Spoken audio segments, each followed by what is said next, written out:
Conexões com Ricardo Bezerra. Oferecimento Mude, Praia do Futuro. Apartamentos de frente para o belíssimo mar da cidade. E Mirari, seu Mota Machado no coração do Meireles. Ele é economista, mas antes de ser economista, ele foi engenheiro civil. Ex-presidente do Banco do Nordeste do Brasil. Pesquisador do CNPq, o Conselho Nacional de Desenvolvimento Científico e Tecnológico. Ele é professor titular da Universidade Federal do Ceará, UFC, e foi fundador e primeiro diretor-geral do Instituto de Pesquisa e Estratégia Econômica do Ceará, o IPES.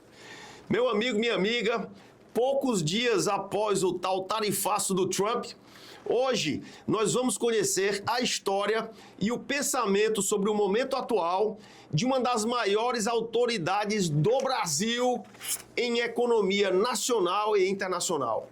O nome dessa personalidade é Marcos Holanda, a quem eu dou meu boa tarde. Professor Marcos, tudo bom? Boa tarde, Ricardo. Boa tarde, os ouvintes da Jovem Pan News. Prazer aí estar batendo esse papo com você. Eu brinquei com você. Com você não tem erro de dar errado. Não pode dar errado, papo, né? Com o Ricardo não tem erro. Professor Marcos Holanda, o programa tem 1 hora de duração, mas você vai sentir que o bicho passa rápido, é um problema científico que tem que ser estudado na NASA, que o tempo passa muito rápido às segundas-feiras, 3 horas da tarde, e com você não vai ser diferente. Então vamos lá, pra gente são muitas perguntas inclusive de amigos seus, né, como o meu amigo Gaudêncio Lucena, e a gente vai já conversar sobre isso. Mas eu quero começar pelo começo, eu quero que você conte um pouquinho da sua história, seu pai, funcionário do Banco do Nordeste, sua mãe. Conte como é que foi o início da sua vida e por que a engenharia civil. A história até eu acho interessante. Eu me formei em engenharia civil na UFC. No último ano de engenharia, eu fui fazer um estágio na construção do prédio do Banco do Nordeste. Lá na frente seria presidente. Tive até 2 estágios, era eu e o seu colega, o Demetrio Gereissati. Grande Demetrio Gereissati. Lá naquele momento eu percebi, olha, rapaz, engenharia não é muito a minha praia. Estava estudando economia na Unifor, né? Toda semana lia os artigos do Mário Henrique Simes, professor Simes, foi ministro, né? E aí eu digo, rapaz, não é engenharia, é economia. Você, aluno do Mário Simes. Fiz o vestibular para a Fundação Getúlio Vargas no Rio de Janeiro, saí muito bem, tirei 2º lugar no concurso nacional. E fui ser, então, aluno do Simos, né? Fiz lá o mestrado em economia, ele foi meu professor e foi meu orientador de tese. Naquela época, né, ganhei uma grande amizade, um grande amigo, que é o Joaquim Levy, que depois foi ministro da Fazenda. Eu e o Joaquim, né, fizemos um mestrado que, na época, foi muito interessante, porque a gente conseguiu concluir o mestrado em tempo recorde, geralmente era 2 e meio, em 1 ano e meio estava concluindo o mestrado, concluímos o mestrado. Joaquim ganhou por 1 dia de mim, porque o Simples não podia defender a minha banca, e eu digo, você ganhou por 1 dia, então. Terminamos o mestrado, eu voltei para cá, fiz o concurso para professor da UFC, né, também saí bem. Fui então fazer o PhD nos Estados Unidos, né, eu e o Joaquim também. Ele foi para Chicago, eu fui. Os 2 na Universidade de Illinois, mas ele lá em Chicago. Em qual área específica? Em economia, né? Mas mais focada em que? Métodos quantitativos, econometria, macroeconomia, né? Eu ficava numa cidade a 100 milhas de Chicago, e ele em Chicago, né? Cidade minha era mais barata, mais tranquila, e todo fim de semana, Joca, aí, ó, vamos aí pro Chicago aí. O bom de fazer um FGV dessa são as conexões. Conexões, né? Outro grande amigo também, o próprio filho do Mário Henrique, o Ricardo Simes, que depois foi diretor. O Mário Henrique Simes, ele foi banqueiro também, o Bozano Simes. Ele era um dos donos do Bozano. Na época ele era diretor do Citibank, e ele era um professor espetacular, né? Um professor espetacular, estava no auge da sua. Infelizmente morreu muito cedo por causa de cigarro. Fumava que só uma caipora como o outro. Né? E uma coisa interessante, naquela época o Simes era super importante, mas ele não abria mão da aula dele. Quando ele começava a dar aula, ele disse, olha, nem um político que ligar, eu não atendo. Só atendi um cara. Sabe quem era? Senador Virgílio Távora. Na época era senador. Quando o senador, ele era, eu acho que ele era presidente do Senado, mas aí ele atendia. Fui para os Estados Unidos, fiz o PhD, né? E aí voltei para a universidade, né? Então, seu primeiro emprego, assim, seu primeiro foi na universidade. Professor universitário. Professor universitário. Fui jovem, né? Na época também virei professor titular muito rápido, na época tinha uns concursos, né? Para você fazer titular, e na época eu consegui, passei. Né? Seu pai funcionário do banco, sua mãe? Minha mãe era formada em letras, né? Mas ela dona de Igual a casa. minha Né? mãe. E aí meu pai era gerente geral do Banco Nordeste, naquela época o Banco Nordeste realmente tinha Não, você ser funcionário do Banco Nordeste, Banco do Brasil, era assim como concurso de juiz hoje, né? que a moçada procura muito. Aí voltei para a universidade, né? Aí participei de uma coisa muito interessante. Na época, o doutor Lúcio Alcântara foi eleito governador, né? E o Maia Júnior como vice.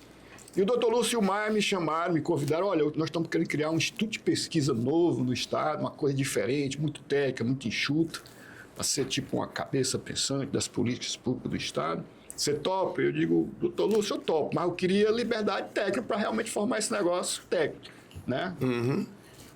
E ele disse, ok, pode fazer. Eu achava que não ia, não, mas ele, impressionante, ele e o Maia Júnior, suporte total, uma coisa rara na política. Eles realmente me deram liberdade completa para formar um instituto. Eu que criei o nome, eu que criei o logotipo, a estrutura, e funcionou muito bem. O IPES. Isso é quando o administrador público, o gestor público tem pensamento do privado, né? Claro. E aí... Aí dá certo. E rapidamente o IPES virou uma referência, não só no Estado, como no Brasil todo. Depois que o IPES, né, ganhou, eu disse, olha, e exatamente mostrando isso, olha, quando você dá, não é que você é contra a política, mas alguns órgãos tem que ser técnico, não pode misturar política com técnico, né? O IPES funcionou muito bem, né? Rapidamente virou, fizemos várias políticas, o Dr. Lúcio, com o Maia Júnior, a gente fez várias coisas super interessantes, né? E funcionou bem. Funcionou tão bem que o doutor Lúcio perdeu a eleição, quem ganhou foi o Cid, né? Ou era uma mudança grande de governo, dois grupos distintos, mas eu fiquei, né? E todo mundo, como é que pode? Mudou e eu, porque é técnico. Porque não é política, não é política, é técnica. O Cid, na época, o governador Cid me convidou, fiquei mais quase 2, 3 anos no IPES, né? Aí já estava 7, quase 8 anos, eu disse, olha, governo também tem hora de entrar, tem hora de sair. Você não pode achar que... Me diga como é que você se define. Eu não vou falar... Deixa eu só terminar. Aí eu saí do IPES, pedi para sair, né? E aí, até por conta do trabalho do IPES, virei consultor do Banco Mundial e do BID, rodei quase essa América Latina toda como consultor, e em parte mostrando a experiência do IPES, né? E aí depois saí, voltei para a universidade, né? E depois, né, uns 3, 4 anos depois, fui convidado para ser presidente do Banco Nordeste. Na época, quem me chamou, assim, foi o senador Eunício, né? E eu disse, topo.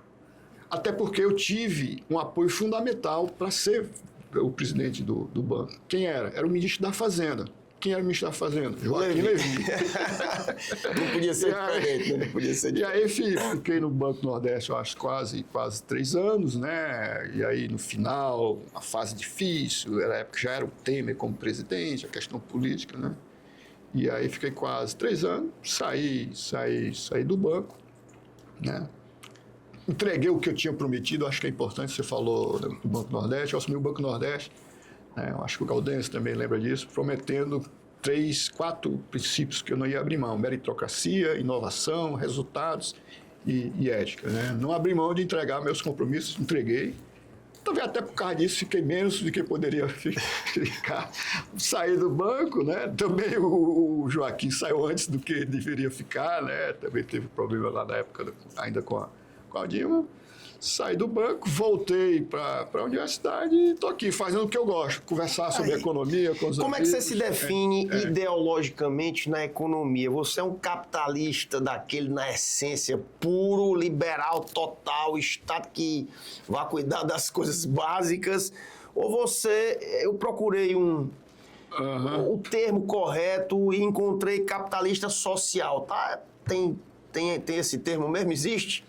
aquele que o Estado ele pode interferir na infraestrutura quando falta, criar aquelas empresas, como na época dos militares, criar empresas específicas para fomentar um certo setor, depois que ela fomentou, que a indústria se desenvolveu, aí passa para a iniciativa privada. Caso da Embraer, por exemplo. Como é que você se define? Rapidamente. Esse negócio no Brasil é muito complicado, porque hoje em dia no Brasil, ou você é de direita ou então de extrema direita, né? E essa coisa do rótulo é muito mal entendido, né? Eu sempre fui um economista nessa lógica liberal, né? E todo economista liberal, né, verdadeiro, ele acha que, ele entende que precisa ter governo na economia. A única diferença é que a gente acha que o governo precisa agir na economia, mas de forma muito focada. E focada em quem? Nos mais pobres. Essa é uma diferença que as pessoas não entendem. Esse negócio de capitalismo social é porque criam esse termo na lógica, comprando a narrativa que quem é capitalista, quem é liberal, não se preocupa com os mais pobres, muito pelo contrário. Mas se preocupar com o mais pobre é criar o Bolsa Família, não? Não necessariamente. Você é a favor do Bolsa Família? Sou. É um programa bem mesmo, feito. professor? Sou. É um programa bem feito porque é bem focado. Agora, ele é mal complementado. Mas ele não tira, ele não faz aquele sei lá, do sertão ali, deixar de trabalhar para receber aquela bolsa dele lá, ele perde a vontade de trabalhar, não? Ele é um programa emergencial, para socorrer de forma emergencial a população mais pobre. Ele hoje cobre uma população acima do que deveria, já mais pela questão política, né? Mas ele é um programa muito focado. Eu sou contra governo privilegiando as classes mais ricas, que é muito normal aqui no Brasil e no mundo afora. Então, eu acho que tem que ser focado O Estado tem que estar onde ele deve estar. E, na verdade... Saúde, segurança... E mesmo quando o Estado tem que estar na saúde, tem que estar na educação, tem que estar na segurança, isso é muito importante. Sempre isso para os meus alunos. Isso não quer dizer que o Estado é que vai fazer a coisa. Ele tem que intervir na saúde, mas o hospital pode ser privado. O Estado entra financiando o setor privado para oferecer ao mais pobre. A escola tem que ser pública? Não necessariamente. O que tem que ser público é o governo chegar, você não pode pagar, eu pago a sua mensalidade e você vai estudar na escola que você acha que é melhor.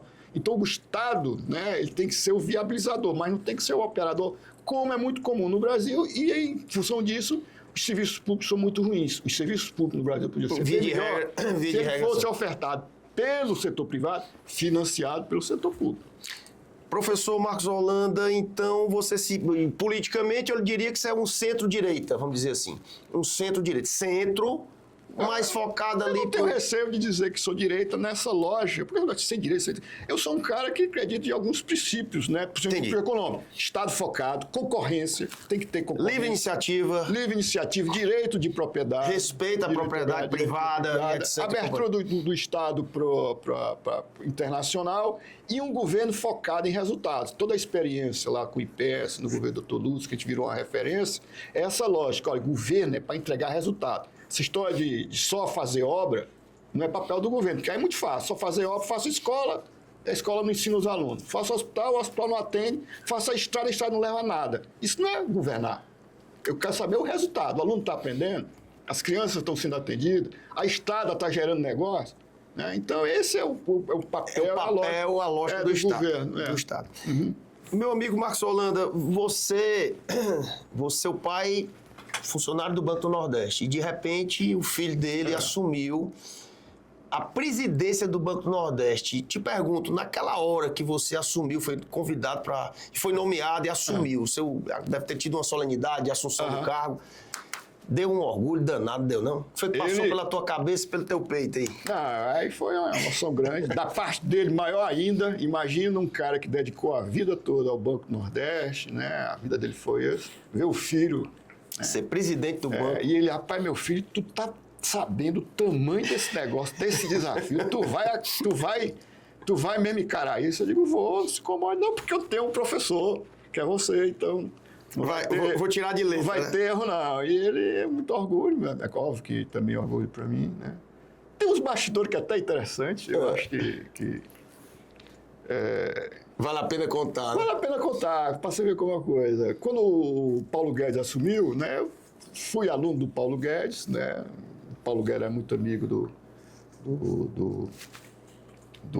Joaquim, também amigo do outro colega de fundação. E o Paulo Guedes, rapaz, tu topa voltar para o Banco do Nordeste? Eu digo, você me apoia. Foi mesmo, ele perguntou isso. ficamos mais ou menos acertados. Mas a política é complicada, né? A política é complicada. Infelizmente... Você foi dizer que era de centro, alguma coisa, ele chamar logo de comunista, porque, né? Na verdade, a realidade Vamos botar ele lá, não, que ele é comunista. Não, o Paulo Guedes, na época, disse, rapaz, Marca, é o seguinte, é porque, infelizmente, é aquela história, né? O Paulo era sempre foi, né, um ministro forte, mas ele conseguiu blindar o BNDES, o Banco do Brasil, a Caixa, mas o Banco Nordeste. Não conseguiu. Nordeste, né? Foda. É complicado. Aí eu cheguei perto, né? Mas deixa pra lá. Professor Marcos Holanda, durante a sua gestão no Banco do Nordeste do Brasil, quais foram os principais desafios enfrentados e as principais conquistas da sua administração rapidamente? Mas uma das conquistas importantes que eu acho que eu fiz no banco, que quando eu assumi o banco estava num momento complicado, vinha de um histórico recente, negócio de corrupção, de desvio, esse negócio. Governo todo. Dilma, né, na época, né? Era. E aí é uma das coisas que eu fiz importante, eu resgatei assim, esse espírito público do corpo do banco e disse, olha, eu não vou abrir mão dos meus princípios. E um dos princípios é a ética e a integridade, né? E eu me lembro logo que eu assumi o CGU, esse negócio todo. Você deve ter enfrentado um bocado de resistência. Existia, e eu peraí, vamos com calma. Aqui pode ter algum desvio ou outro, mas isso não é geral, isso aqui... Pontual. Pontual e não vamos. E se descobrir... Na hora, né? Tanto é que teve coisas que a gente, na mesma hora, corrigiu, né? Eu acho que a gente também fez uma coisa importante, que é essa coisa da meritocracia, né, lá, né, evoluía quem tinha mais mérito com os funcionários, com os superintendentes. A base da convivência social. Fiz algo que realmente até hoje, de certa forma, é uma marca no banco, que nessa coisa da inovação, a gente criou o Rubini, que era o hub de inovação, que é onde o banco tem que investir mais, porque a inovação é o caminho para o Ceará, é o caminho para o Nordeste, e o Banco Nordeste, como é um banco de desenvolvimento, tem que investir nessas áreas, né? E fiz coisas, você, seu pai trabalhou no banco, coisas óbvias. No banco, o banco, quando eu assumi, tinha agência em Rio, São Paulo, Minas Gerais. Eu disse, por que o banco tem uma agência no Rio de Janeiro e em São Paulo? Não é para dar lucro. Mas lucro, porque o banco não pode emprestar fora do Nordeste. Mas não é porque lá a gente capta dinheiro, faz os investimentos. Me dá os números do banco. Há 5 anos, São Paulo, Rio de Janeiro, prejuízo. Eu mando fechar. Não pode, fecha. E vai fazendo. Eu acho que essa coisa do mérito, né? Essa coisa da inovação, acho que foi uma marca importante. E a moralização, né? Talvez tenha sido um dos principais, né? É um cargo poderoso, mas você nunca deve se iludir, nunca me iludi, nunca abri mão. Você passou 3 anos lá, né? Quase 3 anos. Quase 3 anos. E tem o maior reconhecimento que eu tenho do banco, e isso acontece às vezes quando eu vou a um evento, encontro um ex-servidor, um outro servidor. Que lhe parabeniza. Então isso aí é o que leva. Isso aí você não existe, né? Você não existe. O resto a gente conheci todos esses governadores aí que estão aí e tudo, e sempre tinha bom relacionamento. Tem um que é como se diz comunista, mas no almoço, presidente, eu sou comunista, mas adoro capitalismo. Tem até um ditado que diz que o pior capitalista é o ex-comunista, né?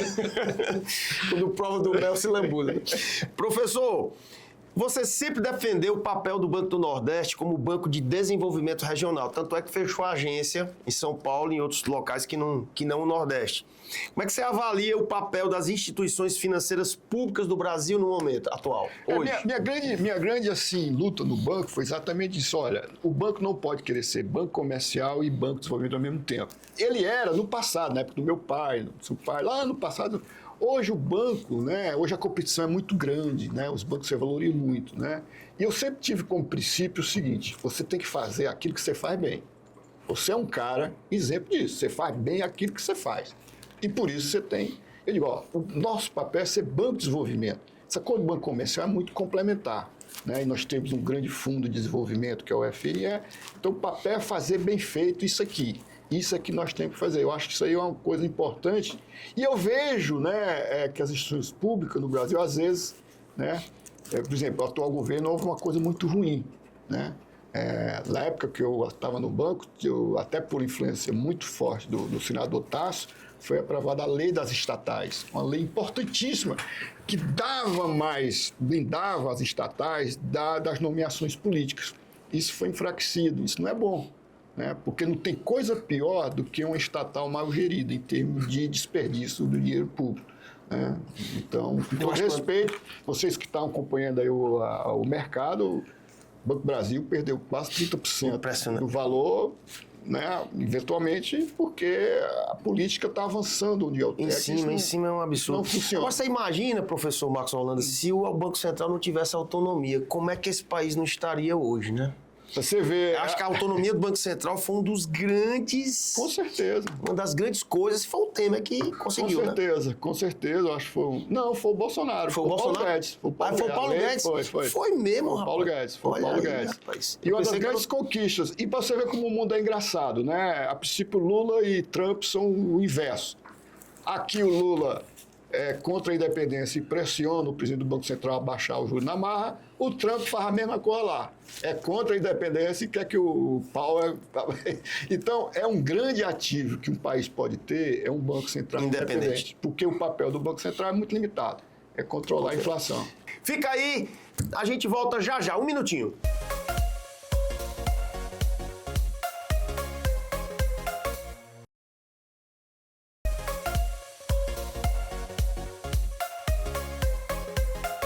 Estamos vivendo um momento de grande instabilidade nas relações comerciais internacionais globais, com os Estados Unidos retomando políticas protecionistas como nunca vistas antes, pelo menos na minha geração, sob uma nova gestão de Donald Trump. A primeira pergunta que eu lhe faço, como é que você define Donald Trump? Será que esse cara é o maior negociador que nós já conhecemos na história moderna do mundo? Ou ele é alguém que está passando do limite como presidente americano da maior nação econômica do mundo? Qual é a sua visão? Rapidamente. Eu diria que eu digo assim, ele é maluco, mas ele não é doido. Ele é um cara fora do padrão, diferente do que muita gente pensa. Ele tem um plano. Pode ser que o plano não dê certo, mas ele tem um plano por trás dessas coisas todas que ele está... Não é gratuito, né? Não, ele tem um plano. As tarifas fazem parte de um plano. Nesse primeiro momento, está até funcionando melhor do que a grande maioria das pessoas achavam que ia acontecer. E eu acho que ele está mudando o mundo porque ele percebeu que o mundo mudou. Né? O mundo mudou e ele foi um dos primeiros a perceber isso. O mundo, durante 70 anos, viveu a Guerra Fria. A Guerra Fria era problemática, mas lembra que a Guerra Fria é o seguinte: os Estados Unidos eram uma potência econômica e militar. E a Rússia era só uma potência militar, nunca foi potência econômica. Agora não, agora dois cachorros grandes. Tanto a China como os Estados Unidos são potências econômicas e militares. Eles rapaz, vão ter que aqui me agir, porque senão a China... Então, mas aí me desculpe, tem algumas incongruências aí em relação a isso que a gente vai chegar já lá, certo? Ontem eu assisti a pergunta, mas não consegui ver a resposta no programa do William Vac, que é uma figuraça, né? Claro. A pergunta é, o Trump estava certo? Afinal de contas, o cara chegou taxando todo mundo, o cara vem... Na teoria da negociação, o cara pede muito para conseguir o pouco, né? Taxando 50% aqui, ameaçando. No final, o cara ganha 10% aqui, 15% ali, 35% ali, não sei o que, 50% ali. Ele estava certo. Deu certo, porque aquilo ali vai tapar um buraco do déficit americano também, né? Vai ter um custo, a inflação lá eventualmente vai aumentar um pouco. Está dando mais certo, como eu falei. Mas porque o Trump tem essa visão, que eu digo, eu como economista é muito simples, eu digo, eu acho grato. Eu digo, olha, o ideal é o livre comércio. Eu concordo, é o mais eficiente e tudo. Mas eu brinco, o livre comércio é o free trade. Mas antes, para complementar o livre comércio, o comércio tem que ser justo. Porque se eu tiver, o comércio é livre, mas não é justo, e tem uma China que copia todo mundo, subsidia, eu perco coisa. E além disso, hoje o Trump percebeu que o comércio tem que ser livre, tem que ser justo e tem que ser seguro. Uma economia como está aí não pode deixar de produzir aço, não pode deixar de produzir chip, não pode deixar de produzir medicamento. Então ele fez esse negócio todo. Né? É um movimento que realmente, o Trump é um negociador nato, imbatível. É impressionante. Tem que tirar o chapéu para esse cara. Tem que tirar um chapéu, né? E aí, em função disso, eu acho que nós entramos numa enrascada, o Brasil, está numa situação complicada. O Brasil e, pior ainda, o Ceará. Rapaz, deixa me permita aqui. Eu tô aqui, eu sou um catalisador aqui, eu sou uma enzimazinha. Tá? Mas deixa eu só, dentro da sua coisa, o que é que está acontecendo? o Trump tem conseguido fechar acordos que ninguém achava que ele fechava, fechou com, com a Europa, o bicho tá conseguindo fechou tudo, com o Japão, com o México vai fechar, né? Tá pegando uma tarifa média de 15%. O Canadá que tá distribuindo. Vai fazer, depois tem a ver com o que a gente vai falar sobre o Brasil e o Ceará, e no final das contas que você falou, ele já está fazendo as contas, ele está percebendo que com tarifas ele vai arrecadar aí uns 300 bilhões de dólares por ano, que é muito dinheiro. Até para a América. Lendo um artigo seu recente, você colocou, a geopolítica, meus caros. Retirando as narrativas políticas da sala, a razão das tarifas americanas é geopolítica pura. De forma equivocada, o Brasil optou por um maior alinhamento com a China via BRICS e, de forma amadora, assumiu o papel de crítico explícito da administração Trump. Em um mundo dominado pela disputa Estados Unidos e China, o resultado poderia ser outro. O alinhamento com a China, eu estou lendo o que você escreveu. O alinhamento com a China é um erro e contraditório com o discurso do atual governo, porque a China é um país comunista e aquele negócio todo.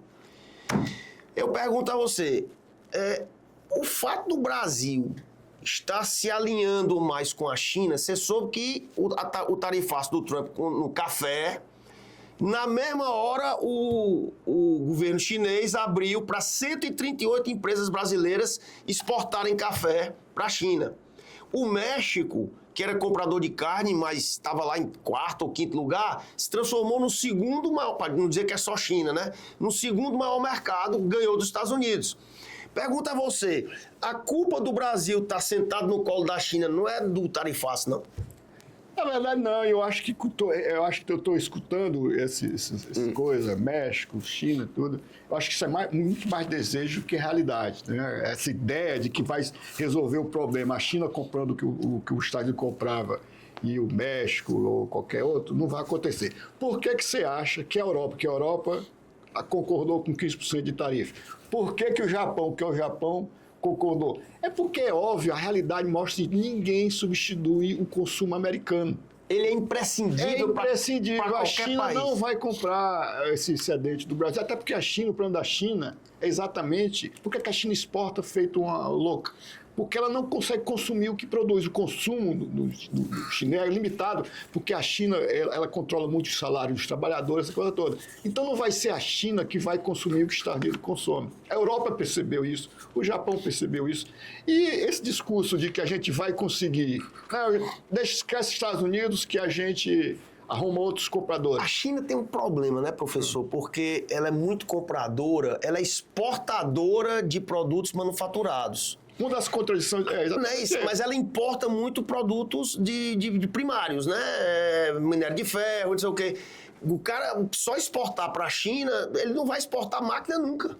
Não é verdade? É um problema, né? Já para a América, não. Uma das contradições que eu chamo a atenção é isso. Essa parceria com a China comercial, sabe o que significa? Praticamente desaparece a indústria nacional. Porque o que a China quer comprar do Brasil é só isso. Minério commodity e alimento. Né? Máquina, a China está sobrando. E a máquina que a gente produz, a gente vende para os Estados Unidos. A China não vai querer. Então, é complicado. E esse problema, eu acho, esse erro estratégico, né, via BRICS, porque, Ricardo, veja bem, o BRICS ele é mais um movimento político e econômico. Mas tudo bem, é um movimento político e o Trump olhando. Olha, eu sou a China, eu tenho que olhar. Aí o que acontece? É coisa meio muito estranha, por isso que eu digo, é beira o amadorismo, né? Dos países da China, o único país em que o presidente, de forma explícita, começou a atacar o Trump foi o Brasil. O Modi da Índia nunca atacou diretamente o Trump, nem os Estados Unidos. O Xi Jinping da China nunca atacou o Trump de forma coisa. O Putin da Rússia também não. E o Lula, não, eu que vou... E por coincidência, dos 4 países relevantes do BRICS, o menos relevante é o Brasil.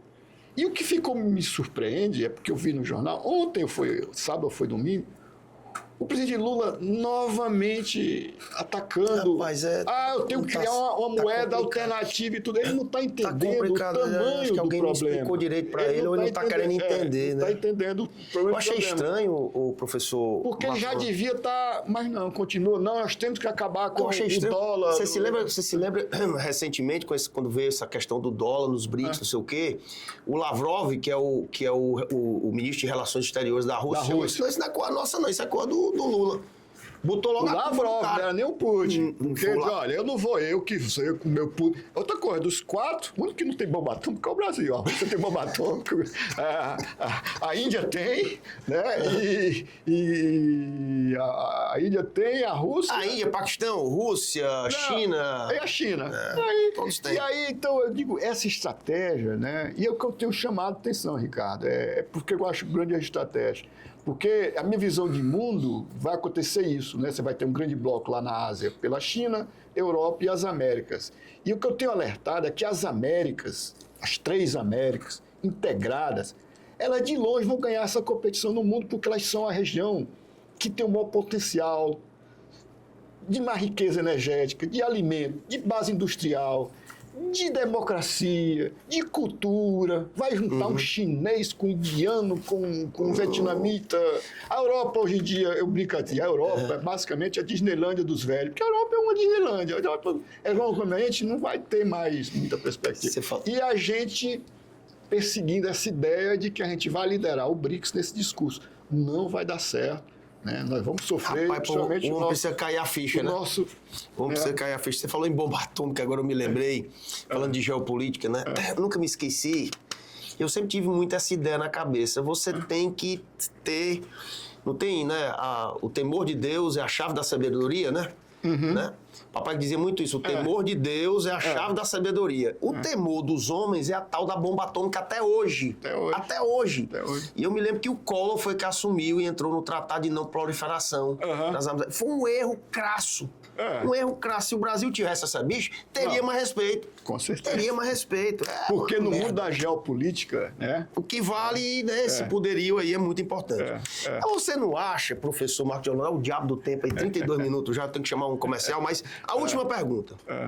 Você não acredita, sinceramente, que essas medidas protecionistas podem provocar uma reconfiguração da cadeia produtiva global? E, nesse caso, o Brasil, como grande produtor, até de manufatura, né? Ele não poderia ganhar mais mercado e mais respeito em relação a isso?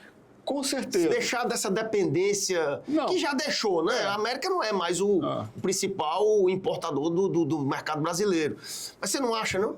Não, com certeza o Brasil tem um potencial enorme nesse mundo novo. Não adianta ficar olhando o mundo que não existe mais. O mundo novo agora é o mundo da geopolítica, né, nessa disputa fratricida entre China e os Estados Unidos, com a Europa ali no meio.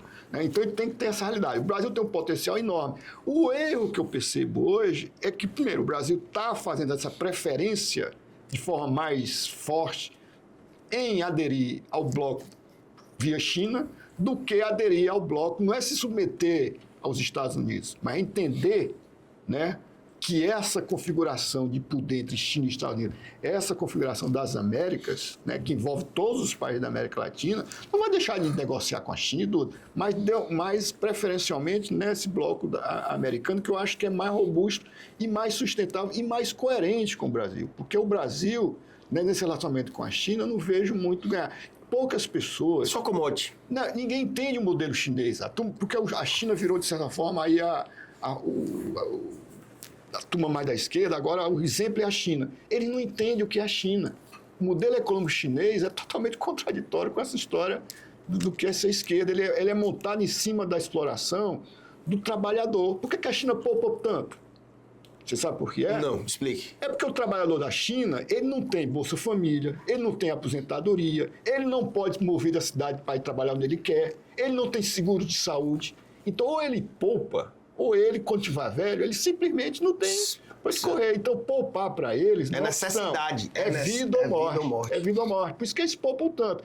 Então, esse modelo é muito simples. O Brasil já fez um pouco esse modelo, e esse modelo funciona até um certo tempo. Mas dizer, né, que é a China. Eu quero ver o empresário que prefere receber em dólar ou em yuan do que em dólar. Deixar depositado lá na conta que o Xi Jinping no Bela Tarde está. Acaba com esse negócio aí. Acaba com esse negócio aí. Professor Marcos Holanda, 35 minutos, eu vou ter que chamar um intervalo. Meu amigo, minha amiga, você é um sortudo de estar assistindo aqui o nosso Conexões, porque você está tendo uma aula de uma das maiores figuras da economia nacional, dando essa aula de graça para você, que está dirigindo seu carro, que está no seu escritório, está na sua casa, no seu sofá, e tendo essa aula de geopolítica, de economia nacional. Tarifa, viu? Rapaz, comprado Miguelzinho, aí, Miguelzinho. Então, professor Marcos de Holanda, você é um campeão e nós todos lhe agradecemos. A gente vai para um rápido intervalo comercial, não sai daí por nada, porque ainda tem muita coisa para a gente entender o que é que está acontecendo no Brasil, o que é que o Brasil precisa fazer para enfrentar esse tarifaço e sair de bem, sair bonito nessa história toda. A gente volta já já. Aliás, o Ceará é o estado que tem mais sofrido com esse tarifaço, a gente vai falar sobre isso. Fica aí, a gente volta já já. Um minutinho.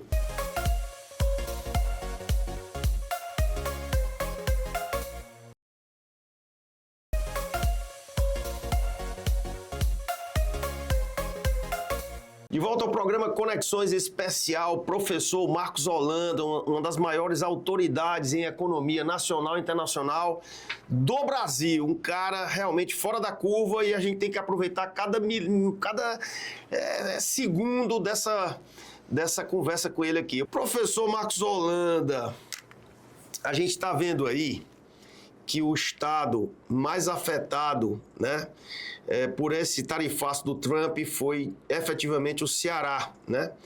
O Ceará teve 52, percentual exportado para os Estados Unidos. 52,2% do que se produz no Ceará é exportado para a América. E aí eu falo do peixe, da lagosta, do sapato. O segundo lugar, para você ter uma ideia, no Brasil é o Espírito Santo com 33,9%. E aí, meu amigo, como é que nós vamos... Quer dizer, então, que a merenda escolar vai ter peixe, lagosta para poder... E a picanha barata do Lula finalmente vai acontecer? Tá sobrando picanha já por aí. Não, a situação é muito difícil. Uma coisa que é importante também alertar é o seguinte. Porque metade dos itens ficaram fora das tarifas. É verdade. Mas só que a outra metade, a gente tem que ter... mas só ficou outra metade. Mas a outra metade, a tarifa é muito alta, é 50%. Então, inviabiliza praticamente toda. Infelizmente, no caso do Ceará, o estado que está com potencial de mais perder, porque, como eu falei, não vai ser a solução, a China vai comprar o México, isso aí não adianta ficar, isso aí não é a realidade. A realidade é o seguinte, né, e a gente fica até meio preocupado, porque a gente não vê uma posição do governo federal nesse sentido. Ele vai ter que entender, né, que ele vai ter que negociar, mas não pode ser... Faz sentido o Ceará, repetindo, querer ser diferente da Europa, do Japão, e dizer, não, só negocio se for nos meus termos. Vai ter que negociar. E vai ter que entender, né, que tem a questão do discurso político, essa coisa toda, mas é uma realidade difícil, né, e não vai ser, né, afrontando. Infelizmente, continua um pouco dessa coisa da afronta. Você falou, o Trump é um negociador, né, muito difícil, muito duro, né? E o Trump pode esperar. O Brasil não vai poder, principalmente o Ceará. Imagina um mês, 2 meses, 3 meses, né? Eu estava brincando. Ontem mesmo, todo dia eu abro o New York Times, o Wall Street, o Financial Times. Notícias sobre o Brasil, 0. Né? Quer dizer, o Brasil, a gente sabe que o Brasil tem um potencial, sabe que, né? Mas o Brasil, do ponto de vista econômico... É irrelevante não é essa América. Coisa, né? Então, a gente tem que entender, quando você está negociando, né, você tem que ser realista. Se você for negociar de forma irrealista, você já entrou perdendo. Então, a gente tem que ser... Rapaz, eu sou o elo fraco. Então eu tenho que negociar, eu vou me submeter? Não, mas você tem que ser prático nessa coisa. Então eu acho que é um cenário muito, muito complicado. As alternativas que eu vejo aí sendo divulgadas, não vejo que sejam realistas, né? E a gente tem que abrir um caminho, porque realmente, principalmente no Ceará, fica uma situação muito difícil. Como é que resolve isso, professor? Muito difícil. Como é que resolve isso? Muito difícil. Vai ter que negociar e vai ter que fazer algum movimento, né? Vai ter que... Bancar esse governo, vai ter que bancar isso aí. Não acho que a história do Bolsonaro, da coisa. O Trump é um cara, um negociador, não vai ser... Ele jogou aquilo ali como um tempero. O pano de fundo dele é geopolítica, ele vai dizer, olha, vem cá, tu vai continuar via BRICS, dizendo que minha moeda deve ser trocada, tu vai continuar via BRICS dizendo que a nova ordem mundial precisa de um ator paralelo aos Estados Unidos, tu vai ter que parar com isso, porque eu posso esperar e você não pode esperar. Então, acho que a solução vai por aí e tem que entender essa realidade. As tarifas estão aí, né? Estão aí, vão ficar. Né? Se o Trump conseguiu com a Europa, com o Japão, com a Índia, não vai ser o Brasil que vai sair dessas tarifas e o empresário vai ter que conviver com isso. Na prática, o que deve acontecer? Parte das tarifas, o próprio empresário vai absorver reduzindo margem, vai ter que reduzir margem, e parte vai ser repassada lá no mercado americano, né? É inevitável essa coisa toda. Mas é uma situação muito complicada. Muito difícil. Não vai ser essa história que o mexicano vai comprar o café do Brasil e a China vai comprar o que é? Não, o café, a China e a carne. A carne. O mexicano come taco, não é comedor de Me diga uma coisa, você acha então que pelo fato da lei de oferta e procura, se eu tenho mais mercadoria, teoricamente o preço vai cair. Você acha que a inflação vai cair no Brasil por conta desse tarifário? Por incrível que pareça, pode ter no curto prazo esse efeito de uma melhora da inflação, porque essa sobreoferta que vai surgir por conta de você não exportar fica no mercado interno, a carne, o café, o laranja próprio, peixe, né? E aí isso gera um bônus político, né? Mas, por outro lado, você vai ter um ônus político muito forte, que é inevitável o desemprego. Mas desemprego de forma muito localizada. Por incrível que o desemprego está baixo no Brasil. Esse é o problema, porque se a inflação cair, o Brasil todo ganha. Se continuar, o desemprego vai acontecer pontualmente aqui no Ceará, muito, muito limitado, né? A pressão vai ser maior, mas pode haver um pouco dessa questão de um arrefecimento da inflação. Mas, por outro lado, economia é bom, porque a economia sempre é complicada. A inflação pode cair por aí. Mas, por outro lado, o Brasil exportando menos, vai entrar menos dólar. Pode ser que o câmbio desvalorize. Entendi. Então, o câmbio pode compensar, né? E o câmbio no Brasil está meio nervoso, né? Tradicionalmente, no Brasil, começa a chegar ao final do ano, o mercado de câmbio fica mais nervoso. Tem muita gente já mandando dinheiro para fora. Com essa incerteza... E com o investidor americano, diz, rapaz, o homem quer enfrentar o Trump e todo mundo tem medo do Trump, isso é uma realidade. Então, isso pode, o câmbio tem que ficar de olho no câmbio. Até o final do ano tem que ficar de olho no câmbio. Deixa eu aproveitar a sua inteligência aqui, professor, e deixa eu tirar algumas dúvidas aqui. Por que o Pix, ele incomoda o Trump? E foi criado o governo Bolsonaro, né? O Pix foi uma revolução, né? Uma coisa fantástica para todos, né?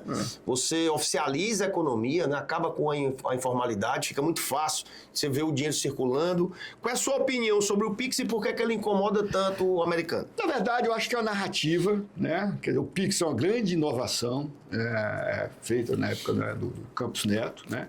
Tem que entender que o Pix não é uma coisa totalmente estatal, tem muita colaboração do setor privado, financeiro, que dá suporte tecnológico ao Pix. Eu não sei se o Trump é contra o Pix. O que o Trump quer preservar os interesses americanos. É óbvio que a Visa, a Mastercard é um concorrente a mais, né?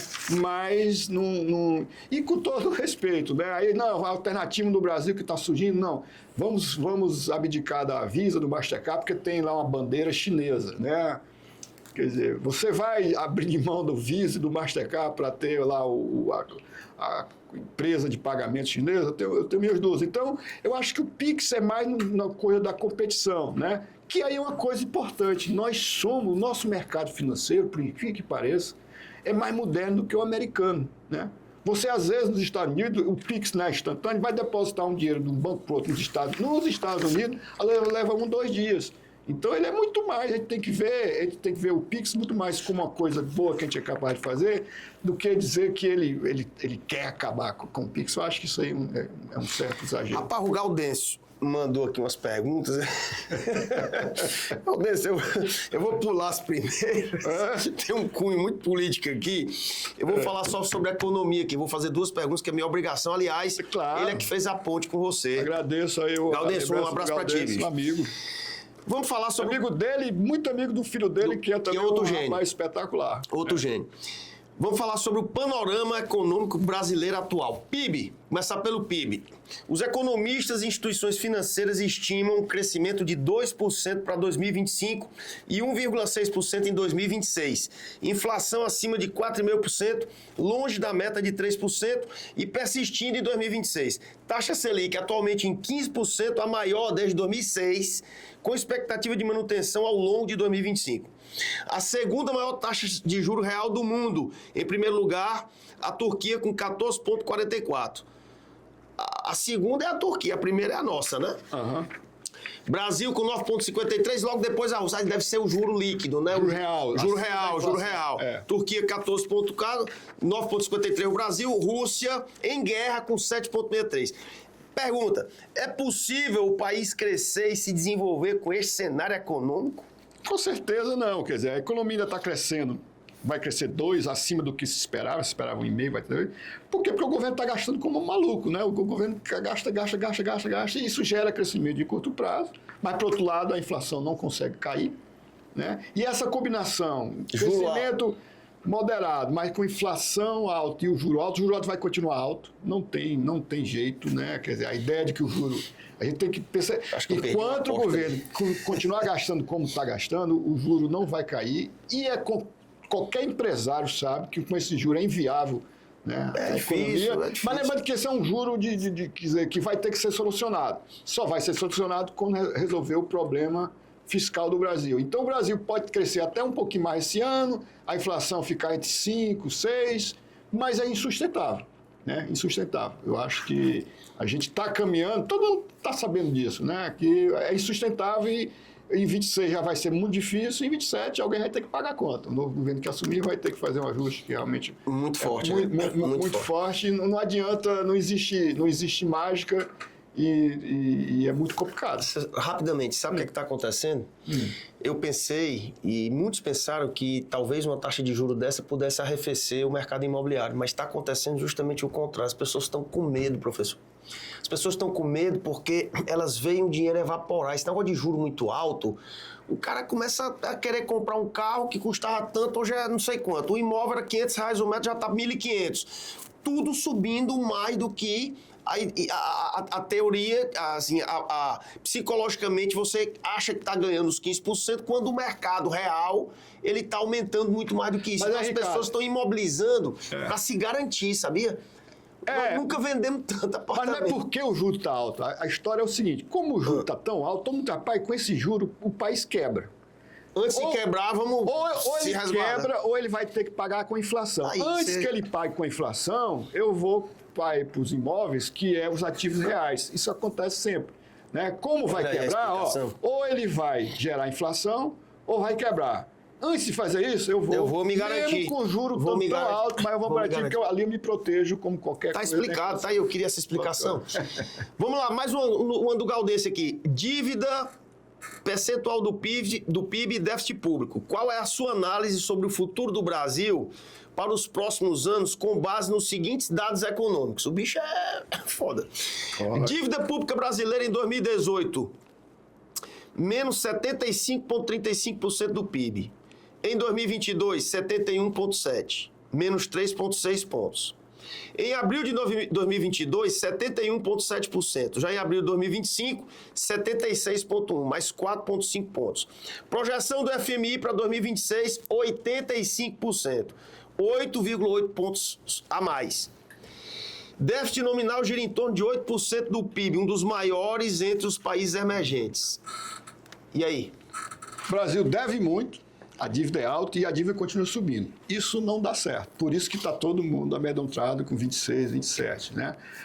Ou ajusta o lado, né? E aí o governo quer ajustar só aumentando impostos. Não funciona, vai ter que ajustar também cortando despesa. Porque se não fizer isso, ou a dívida vai ser paga com inflação, ou a dívida vai ser paga com moratória. Então, é insustentável. Nós estamos aí na 80%. A 80% é alto? É. Mas o pior não é estar 80%. É que o Brasil hoje, essa dívida, todo ano está aumentando 3, 4 pontos percentuais do PIB. né? 80 no método, na estatística do FMI já é 90, porque incorpora as reservas do Banco Central. Então, esse cenário não é sustentável e todo mundo está sabendo. Agora, existe uma estratégia política, né? Diz, não, vamos segurar até 26, e lá na frente resolve.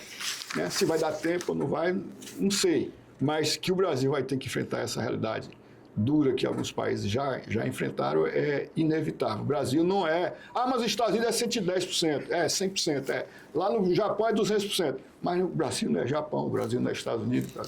Então, é uma situação muito complexa demais. O Brasil tem uma das... É a última, viu, Galdêncio? O bicho fez cada pergunta aqui. O Brasil tem uma das legislações tributárias mais complexas do mundo. Para quem não sabe, são cerca de 4 milhões de normas tributárias. 4 milhões de normas tributárias editadas desde a Constituição de 1988. A fonte é do Instituto Brasileiro de Planejamento e Tributação. A gente fala muito em reforma tributária. Você não acha que já está na hora mesmo de uma reforma tributária? Estaria, mas infelizmente o que nós temos, começa ano que vem, é mais um conceito do que realmente... Eu quero ver como é que essa reforma tributária vai acontecer. Já tem uma disputa de poder... Né, quem está acompanhando, né, vai unificar todos os tributos do Brasil e vai ter um comitê gestor, que é formado pelo governo federal, pelos estados e municípios. Os estados brigaram com os municípios e os municípios, olha, nós não entramos nisso aí porque vocês querem tomar a nossa autonomia federativa. Então, essa reforma tributária que está aí vai ser muito complicada. Temos a coisa da reforma do imposto de renda e temos o IOF. O IOF, que está aí surgindo como uma forma de arrecadar, dizendo que é um imposto sobre o rico, o IOF não é sobre o rico. Quem vai pagar mais IOF vai ser o pobre que tem lá o crédito no cartão de crédito, vai ser o pobre que compra lá no Shopee, que manda remessa do câmbio, vai pagar IOF. Acho que minha mulher só o cara que compra todo dia chega numa caixa. É a empresa. Isso aqui não é para que sua mulher comprou. É a pequena empresa que precisa de capital de giro, que tem que ter a IOF. Então é muito difícil você querer fazer o ajuste só cobrando mais impostos. E o discurso de que é para rico, para rico, vai pagar o IOF, mas o pobre também vai cair. Então, toda vez, aí você me pergunta, você é que tipo de economista? Eu sou o tipo de economista que acha que quanto menos impostos, melhor. Né? Mas para isso tem que gastar menos. O tempo está acabando, acabou praticamente, e eu não poderia me furtar de 2 perguntas finais para você, Marcos Holanda. Sobre o futuro, você já foi presidente do Banco Nordeste, já criou o IPES, já fez tanta coisa na sua vida, embora muito jovem ainda. Você disse que teve o primeiro estágio junto com o Demetrio, então você tem aí seus 82 anos, né? O Demetrio já perdeu o cabelo todo, eu estou quase perdendo. Até onde você pretende chegar? Qual é o cargo, qual é a posição que você gostaria de ter que ainda não teve na sua vida? Jogo rápido, bem rápido. Na verdade, eu acho que eu estou numa fase da vida que o que é importante é tentar mostrar, né, o caminho para a gente melhorar o Ceará. E o caminho do Ceará tem a ver com você, não vou puxar seu saco, não. Mas o caminho do Ceará é essa ousadia que você tem, esse empreendedorismo, essa coragem, esse espírito de trabalho. Eu tenho dito, né, quer dizer, refinaria e hidrogênio. Me dê 100 Ricardo Bezerra e ia dando 1 milhão para cada um, para eles inovarem, para eles empreenderem, que o caminho é por aí. A gente fica nessa história, bala de prata, refinaria, hidrogênio. Então, hoje, eu estou muito assim, me dedicando nessa coisa de mostrar, né, como é possível melhorar o Ceará pela inovação, pelo empreendedorismo, pelos talentos que nós temos, deixar de exportar os talentos, trazer os talentos de volta, incentivar e fazer isso pelo turismo que a gente tem potencial. Então, acho isso uma coisa legal, né? Eu acho que isso aí, porque aquela história, a gente... Chega uma hora da vida que a gente pode se dar o luxo e só fazer o que quer. Sem dúvida. E aí, isso é o que eu quero fazer hoje, mais do que cargo, entrar nesse debate, tá entendendo? Então, não consegui. Me dê 100 Ricardo, eu dou 1 milhão para cada um e eu não troco pelo hidrogênio. Isso aí com certeza, não troco. Do alto da sua vitoriosa história de vida e profissional, qual é o conselho que você daria aos jovens, aqueles que estão começando as suas vidas e decidindo que rumo tomar? O Brasil é um país em que o sonho da criatura, da criança, do jovem é ser funcionário público. Ruim isso, né? Ser a iniciativa privada, né? Aí você falou de Ricardo Bezerra, né? Aí eu tinha tudo para ir pelo caminho da... Eu podia ser juiz, podia ser promotor, meus amigos, muitos são. E eu não fui para iniciativa privada por causa de uma coceira de macaco, sei lá, o diabo é um negócio que vai... Então, qual é o segredo do sucesso do Marcos de Holanda e qual é o conselho que você dá a esses jovens de hoje? Eu digo, primeiro, não abra mão de fazer aquilo que você faz melhor. Eu percebi que eu podia ser melhor economista que engenheiro. Então, eu disse, eu vou por aqui. Então, faça aquilo que você acha que faz melhor. E segundo, por mais talento que você tenha, né, você tem que ter esforço. Né? Não é só com talento. Não é apertando o botão, não. Você tem que complementar o talento com esforço e uma palavra mágica, disciplina. Né? Se você não tiver disciplina nesse esforço de prosperar, nesse esforço de fazer as coisas bem feitas, também não vai funcionar. Então, eu acho que o mundo mudou muito, me preocupa muito. Essa revolução da inteligência artificial é brutal, né? E aí, a turma jovem tem que estar percebendo isso, né? E ver na lógica da oportunidade, que estão muitos, mas não vai ser um mundo fácil, não. Esse foi o professor Marcos Holanda, um grande economista. Eu agradeço aí a toda a audiência de vocês. Lembrando que todos os domingos, às 8 da manhã, nós temos o Conexões na TV. Então, meus amigos, foi uma grande honra ter tido vocês como ouvintes. Professor, muito obrigado pela sua presença. Conexões com Ricardo Bezerra. Oferecimento Mude, Praia do Futuro. Apartamentos de frente para o belíssimo mar da cidade. E Mirari, seu Mota Machado no coração do Meireles.